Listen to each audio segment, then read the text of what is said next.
Hello friends, मैं हूँ शेफाली गिरधरवाल और आप देख रहे हैं कंसल्टीव। और आज के वीडियो में हम लोग डिस्कस करेंगे एक इम्पॉर्टेंट प्रोविज़न जो हम सब लोग ऑलरेडी इसका यूज़ करना शुरू कर दिया, इसको हम डिस्कस भी कर रहे हैं। बट इस प्रोविज़न में एक लैक्यूना है जो हम में से काफ़ी लोग नोटिस नहीं कर रहे।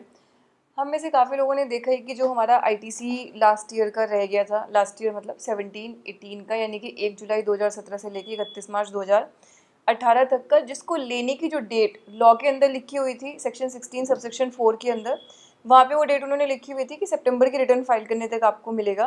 और फिर रिमूवल ऑफ डिफ़िकल्टी ऑर्डर के थ्रू गवर्नमेंट ने उस डेट को एक्सटेंड करके 31 मार्च की रिटर्न फाइल करने की लास्ट डेट, यानी कि जो हम लोग अप्रैल में करेंगे, कि ध्यान रखिए रिटर्न फाइलिंग की डेट नहीं, फाइल करने की जो ड्यू डेट है लास्ट, उसको उन्होंने वहाँ पे कवर किया है, जहाँ पे ये प्रोविज़न दिया गया है। तो ये प्रोविज़न आया इसीलिए, यानी कि मेरे को एक्सटेंशन मिली। जहाँ पे ये प्रोविज़न दिया है वहाँ पे उन्होंने इसके साथ एक कंडीशन भी अटैच की है। तो अगर आप वो वाला क्रेडिट ले रहे हो, यानी कि आपको कोई क्रेडिट रह गया है और उसको आप अभी टेकअप करने की कोशिश कर रहे हो अपनी मार्च की रिटर्न फाइल करने के टाइम पे, तो ये ध्यान रखना वो क्रेडिट आप तभी ले सकते हैं अगर आपके सप्लायर ने वो अपनी रिटर्न के अंदर शो किया हो। मैं आपको एक बार जो नोटिफिकेशन की लैंग्वेज है, sorry, removal of difficulty order की जो लैंग्वेज है उससे एक बार आपको पढ़ के बता रही हूँ।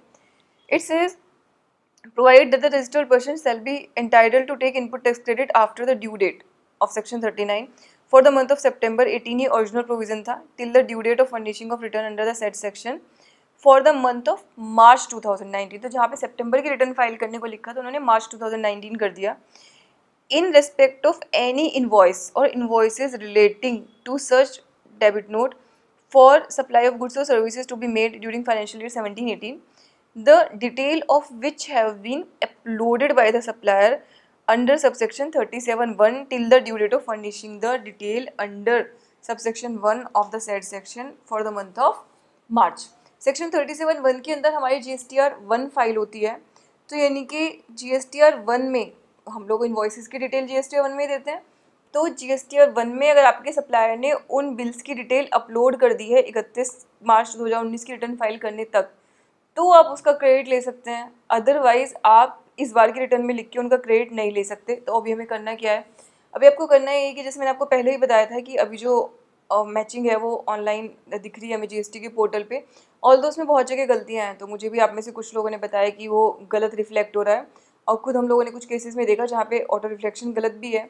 तो आप अपना 2A और वो एक बार चेक करो, और चेक करने के बाद अगर मिस्टेक है तब तो अलग चीज़ है, अगर आपका सही है तो फिर इसमें आप चेक करने के बाद ये देखो, अगर आपके सप्लायर ने इनवॉइस अपलोड नहीं कर रखा है तो आप एटलीस्ट अपने सप्लायर को बोलो कि अभी वो अपना इनवॉइस अपलोड कर दे।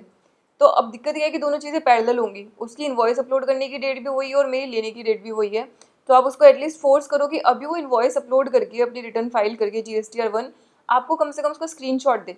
तो अगर वो आपको 2 में नहीं भी दिख रहा है, ऑटो रिफ्लेक्शन में कोई प्रॉब्लम आ रही है, तो स्क्रीनशॉट आपके पास एक प्रूफ होगा कि हाँ मेरे सप्लायर ने अपलोड तो किया था। क्योंकि सेक्शन ने ये नहीं कहा कि वो आपको दिख रहा है 2 में कि नहीं दिख रहा है, ऑटो रिफ्लेक्ट हो रहा है कि नहीं हो रहा है, उसने बोला कि उसने अपनी GSTR 1 में उसको अपलोड किया हो, यानी कि उसने उसको वहाँ पे दिखाया होना चाहिए।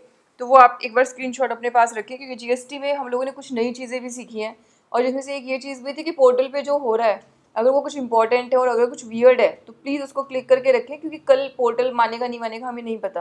तो ट्रेन वन जब हम लोगों ने फाइल किया तब हम लोगों को ये चीज़ समझ में आई कि अगर आपको कुछ प्रॉब्लम हो रही थी तो आपको उसको रिकॉर्ड करके रखना था। तो यहाँ पे भी रिकॉर्ड के लिए आप उस चीज़ को रख सकते हैं।